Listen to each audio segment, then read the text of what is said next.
اور بتاتا ہوں. قیامت کا ایک کانسیپٹ میں نے ذکر کیا تھا, قیامت جس کا اللہ نے ذکر کیا کہ قیامت کیسے آئے گی.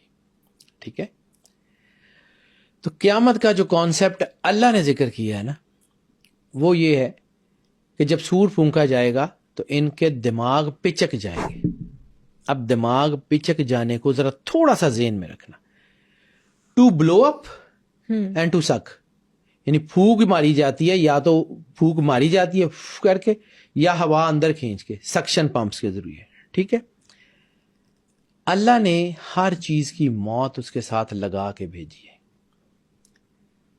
سور پھونکنا کوئی ترمپٹ یا کوئی بینڈ یا کوئی باجا یا کوئی بانسری نہیں ہے.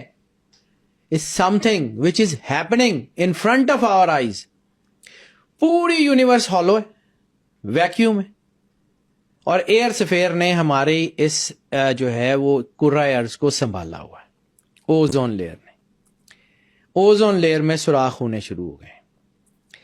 جس دن اوزون لیئر پھٹی, ہوا تیزی سے باہر نکلے گی, اور جب سکشن پمپ چلتا ہے تو چیزیں پچک جاتی ہیں. ایگزیکٹلی. ٹھیک ہے, اللہ قرآن پاک میں کیا کہہ رہا ہے, ان کے دماغ پچک جائیں گے. آواز کی لہروں سے اگر دماغ پھٹتے ہوتے تو کان پھٹتے, آپ کی یہ اسپائنل کارڈ کے سروائکل میں مسئلہ ہوتا, برین میں اس کا کوئی کانسیپٹ نہیں ہوتا. اناٹمی یہی کہتی ہے. ٹو سکویز, ہوا باہر نکل جائے گی. ہوا باہر نکلے گی تو کیا ہوگا؟ پانی کے اندر کیا ہے؟ H2O. قرآن پاک میں اللہ کہتا ہے پانی ختم کر دیا جائے گا. H2O, ہائیڈروجن اور آکسیجن کا مکسچر. اچھا, اللہ سے بڑا سائنسدان بھی کائنات میں کوئی نہیں ہوا. بے شک. Hydrogen highly explosive, oxygen fire agent, دونوں آگ لگانے والی اور آگ کو بڑھانے والے ایجنٹ ہیں. ٹھیک ہے, دونوں ملتے ہیں تو پانی بن جاتا ہے جو آگ کو بجھا دیتا ہے. کمال ہی کی سائنس ہے.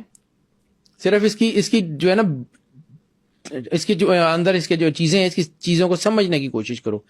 ہائیڈروجن اور آکسیجن, آکسائڈ بریک ہو جائے گا, آکسائڈ بریک ہو جائے گا, ہائیڈروجن علیحدہ ہو جائے گی, آکسیجن علیحدہ ہو جائے گی, پانی ختم ہو جائے گا.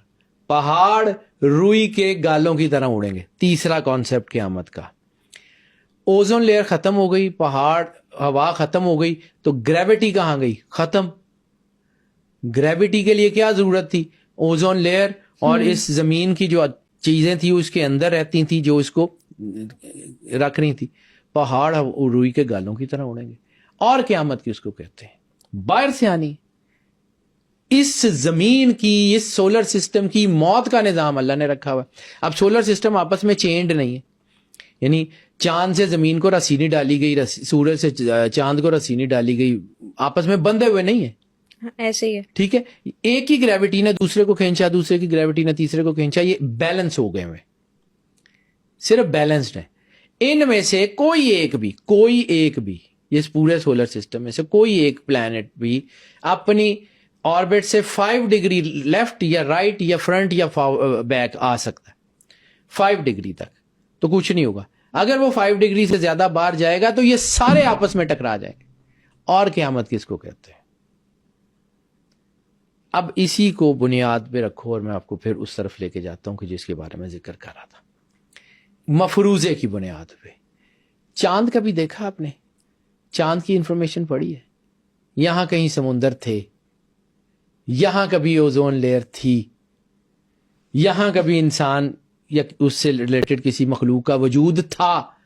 مفروضے ہیں. ایسے کہتے ہیں.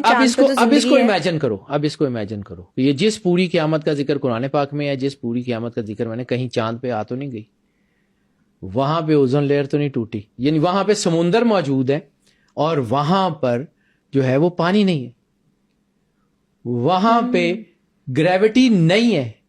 یہ تو آپ کے سب کے قریب ہے نا, روز نظر آتا ہے. کبھی اس کے اوپر سوچ کے تو دیکھو کہ کہیں وہاں قیامت آ تو نہیں گئی, کہیں وہاں کوئی مخلوق تو نہیں تھی. تو ہو سکتا ہے آپ کو آئیڈیا ہو کہ اس سولر سسٹم میں, اس دنیا میں کہیں اور 1,24,000 نبی ہو سکتے. صرف اس زمین کا اللہ تھوڑی ہے. ہم تو اس پوری کائنات کے انتہائی چھوٹے ترین حصے جس کو ملکی وے کہتے ہیں, اور اس ملکی وے کے بھی انتہائی چھوٹے سے حصے جس کو گلیکسی کہتے ہیں, اور اس گلیکسی کے بھی انتہائی چھوٹے سے حصے جس کو سولر سسٹم کہتے ہیں, اور اس سولر سسٹم کے بھی انتہائی چھوٹے سے حصے زمین کے اوپر رہتے ہیں. اس پوری کائنات میں اللہ کا کون سا راز ہے؟ ہم ہی یہاں بیٹھ کے کیسے ڈٹرمن کر سکتے ہیں؟ ہم ہی یہاں بیٹھ کے کیسے یہ فائنل کر سکتے ہیں کہ یہی ہے؟ تو کہیں چاند پہ قیامت تو نہیں آ گئی؟ کہیں ہو سکتا ہے وہاں پہ کوئی نبی آئے ہوں، کوئی مخلوق ہو، کچھ ہو؟ ابھی بھی کہا جا رہا ہے کہ جی مارس پہ اسٹیفن ہاکنگ نے یہی نہیں کہا تھا کہ کائنات کے نظام سے چھیڑ چھاڑ مت کرنا، ہو سکتا ہے وہاں تم سے زیادہ مضبوط مخلوق ہو جو تمہیں آ کے پکڑ لے۔ اسٹیفن ہاکنگ میرا خیال ہے کہ بہت لائق آدمی تھا، وہ اتنا عام سا آدمی نہیں تھا کہ اس قسم کی باتیں ایسے ہی مفروضوں کی بنیاد پہ کر جائے۔ آج دنیا اس کے اوپر ریسرچ کر رہی ہے، ہم نہیں پڑھتے۔